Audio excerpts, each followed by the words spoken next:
Shalom Bapak Ibu Saudara-saudari yang terkasih dalam Tuhan Yesus Kristus. Selamat hari Minggu untuk kita semua. Hari ini kita akan mengikuti Sapa Sabda yang diambil dari Pedoman 124 BGKI Residen Sudirman. Dengan tema, bukan hanya meminta tapi juga melakukan. Sebelum bersama-sama kita merenungkannya, mari kita bersatu di dalam doa. Tuhan yang penuh kasih, biarlah kami membaca bagian Injil ini supaya kami dimengerti, kami bisa memahami, kami bisa tahu apa yang Tuhan rencanakan di dalam hidup kami, dan bagaimana kami bisa membentuk hidup kami semakin lebih baik dan terus terarah kepadamu. Pimpinan sertai kami ya Tuhan, dalam namamu kami berdoa. Amin. Bacaan kita pada hari ini diambil dari Injil Lukas pasal 17 ayat 1 sampai 10. Lukas 17 ayat 1 sampai 10. Yesus berkata kepada murid-muridnya, "Tidak mungkin tidak akan ada penyesatan, tetapi celakalah orang yang mengadakannya.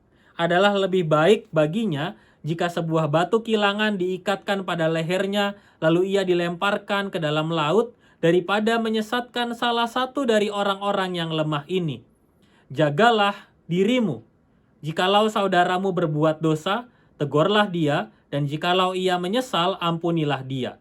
Bahkan jikalau ia berbuat dosa terhadap engkau 7 kali sehari, dan 7 kali ia kembali kepadamu dan berkata, 'Aku menyesal,' engkau harus mengampuni dia." Lalu kata rasul-rasul itu kepada Tuhan, "Tambahkanlah iman kami." Jawab Tuhan, "Kalau sekiranya kamu mempunyai iman sebesar biji sesawi saja, kamu dapat berkata kepada pohon ara ini, 'Terbantunlah engkau dan tertanamlah di dalam laut,' dan ia akan taat kepadamu. Siapa di antara kamu yang mempunyai seorang hamba yang membajak atau menggembalakan ternak baginya, akan berkata kepada hamba itu setelah ia pulang dari ladang, 'Mari segera makan.' Bukankah sebaliknya?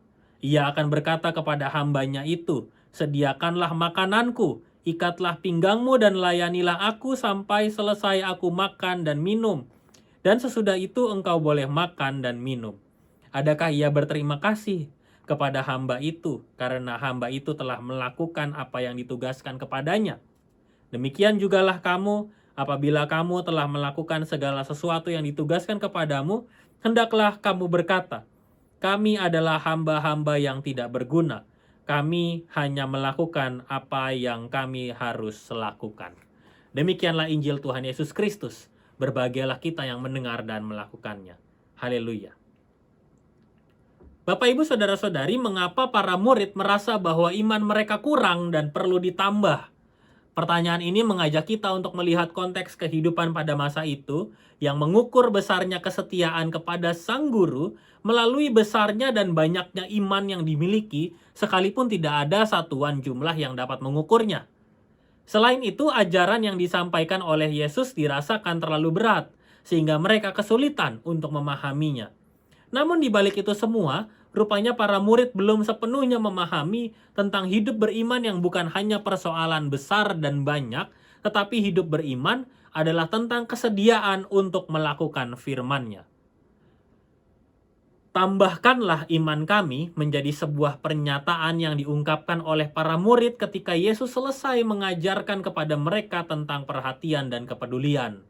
Para murid mengerti sekaligus takut bahwa ada orang-orang yang membanding-bandingkan iman mereka dengan orang-orang yang tidak percaya kepada Yesus.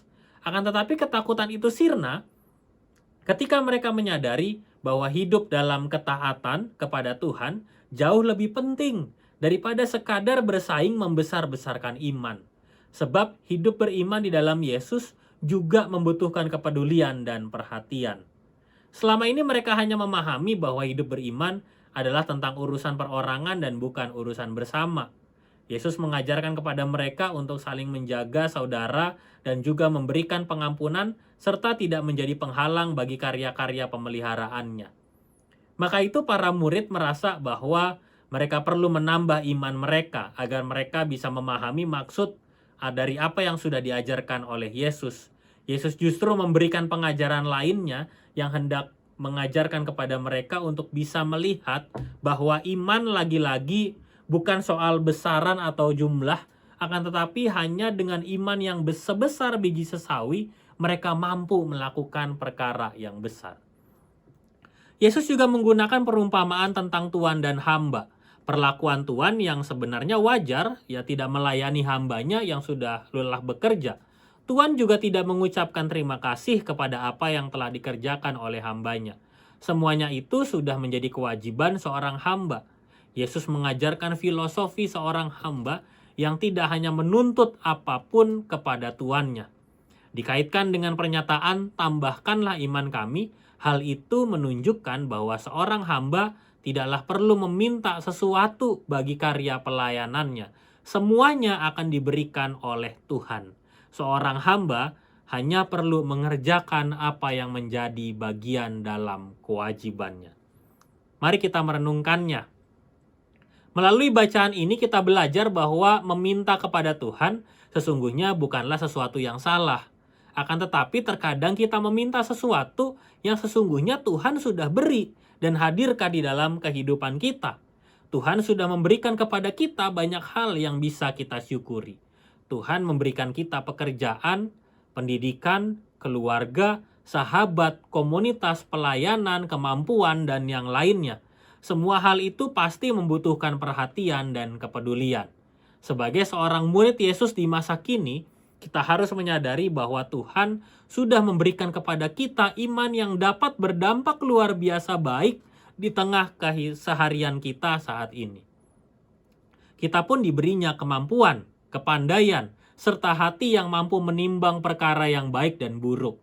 Maka dari itu, mulai hari ini kita bukan hanya meminta untuk ditambahkan iman kita, tetapi juga harus yakin dan percaya sambil melakukan atau merealisasikan iman dalam rutinitas kehidupan setiap hari supaya kita semua bisa menjadi berkat. Mari kita berkomitmen. Saya akan membuat daftar ungkapan syukur dan akan mendoakannya pada malam hari. Dan marilah kita berdoa. Tuhan, kami semakin sadar bahwa kami terlalu sering meminta banyak hal kepadamu tanpa diimbangi dengan ungkapan syukur kami atas banyak hal juga yang sudah Tuhan hadirkan bagi kami. Ajarkanlah kami untuk dapat mensyukuri pemberian-Mu dan mengubah kami untuk semakin dapat mewujudkan firman Tuhan di dalam kehidupan kami. Di dalam nama Tuhan Yesus Kristus kami berdoa. Amin.